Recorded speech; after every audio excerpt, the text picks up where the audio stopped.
waayahay waa mahadsantihiin waxaa weeye maanta waxaa weeye waxaa sharfi ah bilada asiiseen dhalinyarada reer Sheekh Isaaq Samaroon ciise mataqaanaa dir waqooyi oo dhan dhalinyarada Somaliland waxaan leeyahay mataqaanaa waa ku mahadsantihiin waxaan rabaa fursadaas lagu sii maanta mataqaanaa bilada lagu sii in halka baaq uga diro nin laba nin oo aniga macallin u ahaa macalinka saxaafadan u ahaa waa Cabdirsaaq Teero iyo Bakayle iyo nin dhalinyaraha gentleman la yiraahdo hadda mataqaanaa Germany waxaan rabaa inaan u sheego dadku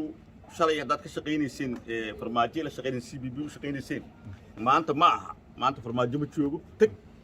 dadku caawiye dadku Soomaalidu qabiil weey idinku ma doqomaatihiin doqomaha noqonina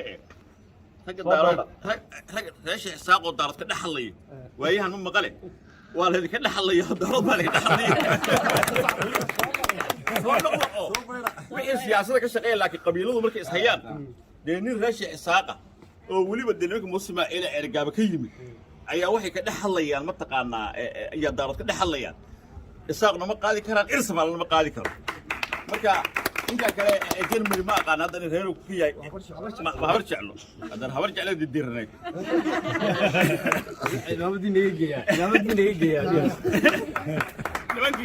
ragga cali barri bixido ay saayeen dhulbaantu iyo soolmadowgi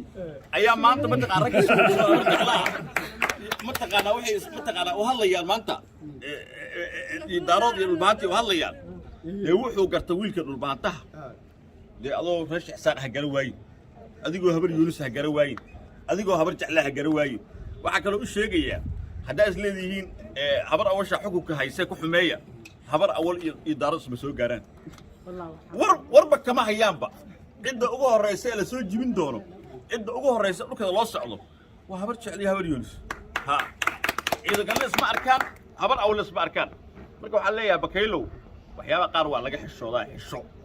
Bakaylow waxyaaba qaar waa laga xishoodaa xisho waxa weeye daaroodka biruun waxay ku bixin doonaan magac bay ku bixin doonaan marka inta magaca bixin haddaba fursad haystay dadka dhinac ka raaca waa mahadsantihiin